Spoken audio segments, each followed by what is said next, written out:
हज़रत अब्दुल्लाह बिन आमिर रज़ी अल्लाह ताला अन्हु रिवायत करते हैं कि आप सल्लल्लाहु अलैहि वसल्लम ने फरमाया, बड़े गुनाह अल्लाह के साथ किसी को शरीक करना, वालिदैन की नाफरमानी करना, नाहक किसी को कत्ल करना, झूठी कसम उठाना। आप सल्लल्लाहु अलैहि वसल्लम ने 4 बड़े गुनाहों का ज़िक्र फरमाया। कबीरा गुनाह, सबसे पहला शिरक। कुफ्र और शिरक ऐसा गुनाह है कि अगर इंसान बग़ैर तौबा के मर गया तो वो हमेशा के लिए जहन्नमी है, माफ़ी की कोई सूरत नहीं है।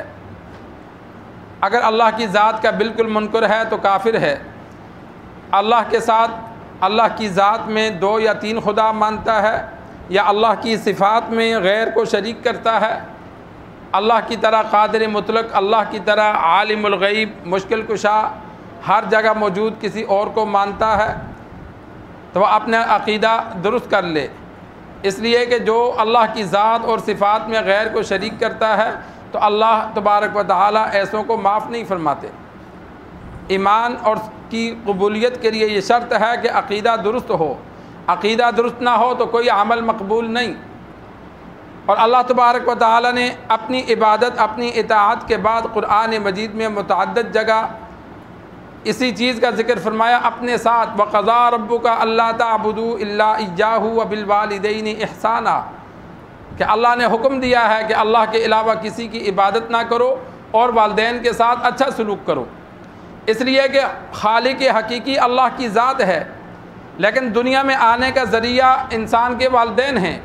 दुनिया में ज़ाहरी तौर पर इंसान की रोज़ी का, परवरिश का ज़रिया वालिदैन हैं। इसलिए अल्लाह तबारक व तआला ने अपनी इबादत के साथ वालिदैन का ज़िक्र फरमाया कि मेरी इबादत करो और फिर वालिदैन की इताअत करो।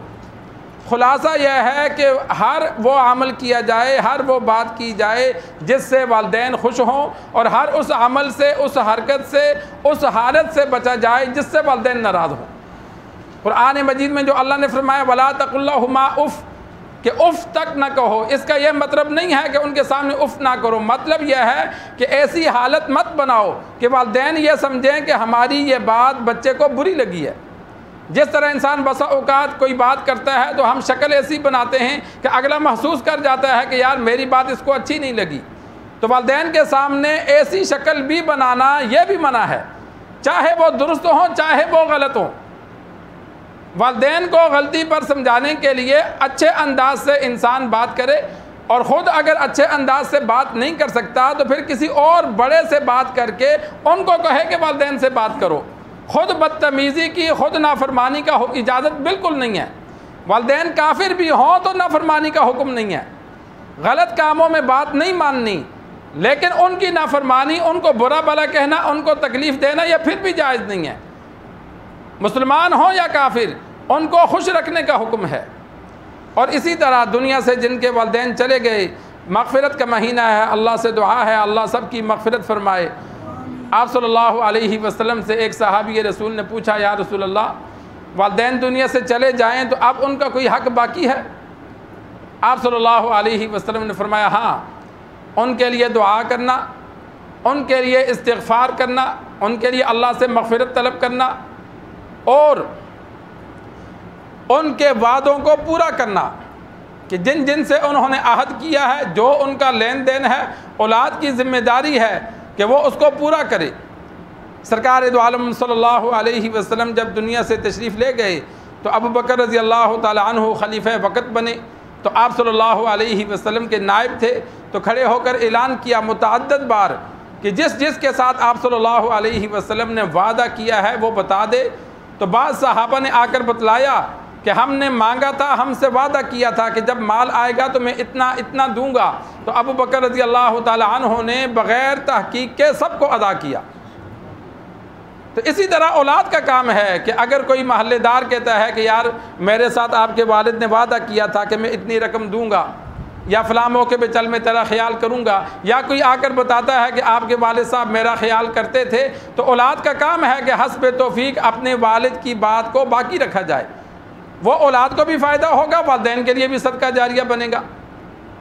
जो नहीं पूरा हो सकता, मजबूरी है तो वो लाजिम नहीं है, लेकिन कोशिश की जाए कि जो वालिदैन ने जो तरीके जो उसूल जारी किए तो औलाद उनको बाकी रखे। और आप सल्लल्लाहु अलैहि वसल्लम ने फरमाया जो रिश्तेदार वालिदैन की वजह से बने उनके साथ रिश्तेदारी को जोड़े रखना। वालिद साहब की वजह से चाचा ताया दीगर जो रिश्तेदार हैं, वालदा की वजह से मामा खाला वगैरह ये जो रिश्तेदार हैं, इनके मरने के बाद उन रिश्तेदारों को छोड़ नहीं देना। जिस तरह ज़िंदगी में वालदा वालिद उनको मिलते थे उनके बाद भी मिलते रहना, कि जो रिश्तेदारी वालिदैन की वजह से बनी उस रिश्तेदारी को बाकी रखना, यह भी वालिदैन का हक़ है। आप सल्लल्लाहु अलैहि वसल्लम तो अपनी अज़वाज मुतहरात और रिश्तेदारों का उनके मरने के बड़े अरसे बाद तक ख्याल करते थे। खदीजा रज़ी अल्लाह तआला अन्हा का इंतकाल मक्का में हुआ। मदीना में हदीस मौजूद है कि आप सल्लल्लाहु अलैहि वसल्लम जब घर में कोई जानवर ज़बह करते तो गोश्त खदीजा रज़ी अल्लाह तआला अन्हा की सहेलियों को भी भेजा करते थे। हमारे यहाँ तो बीवी मर जाए तो उसके सारे रिश्तेदारों को छोड़ देते हैं, भाई वो मर गई जान छूटी। खुसूसन अगर रिश्तेदार ना हो फिर तो ताल्लुक़ बिल्कुल ही ख़त्म हो जाता है। हालांकि ऐसा नहीं, जिनके साथ रिश्तेदारी बनी अब उसको चलाओ, चाहे वो बंदा ज़िंदा है चाहे मर गया, जिसकी वजह से रिश्तेदारी बनी उसको चलाओ। तो माँ बाप की वजह से जो रिश्तेदार हैं, आप सल्लल्लाहु अलैहि वसल्लम ने फरमाया उनके साथ सलूक करना। और आप सल्लल्लाहु अलैहि वसल्लम ने फरमाया कि वालिदैन के लिए इस्तिग़फ़ार करना व इकराम सिद्दीक़िहिमा। आखिरी बात आप सल्लल्लाहु अलैहि वसल्लम ने यह फरमाई कि वालिदैन के दोस्तों का इज़्ज़त करना, दोस्तों की इज़्ज़त करना। उलमा ने लिखा है कि जिस तरह वालिद साहब अपने दोस्त अहबाब का अदब व एहतराम करते थे, इकराम करते थे, औलाद पे लाजिम है कि उनके बाद भी उनके दोस्त के साथ उसी तरह बर्ताव करे। बाद ऐसे होते हैं कि जब वालिद साहब दुनिया से चला गया तो अगर कोई अफसोस करने आए तो वो ऐसे मिलते हैं ताकि ये दोबारा आई ना। नहीं, जो वालिद साहब उसूल था कि वालिद का कोई दोस्त आता, ताल्लुक़ वाला आता, तो जिस तरह वालिद उनका इकराम करता था औलाद को चाहिए कि वो वैसे ही इकराम करे। तो ये हुकूक हैं जो वालिदैन के जाने के बाद हैं। सरकार दो आलम सल्लल्लाहु अलैहि वसल्लम ने उस सहाबी को फरमाए, अल्लाह तबारक व तआला से दुआ है अल्लाह हमें दीन सीख कर समझ कर अमल करने की तौफीक अता फरमाए।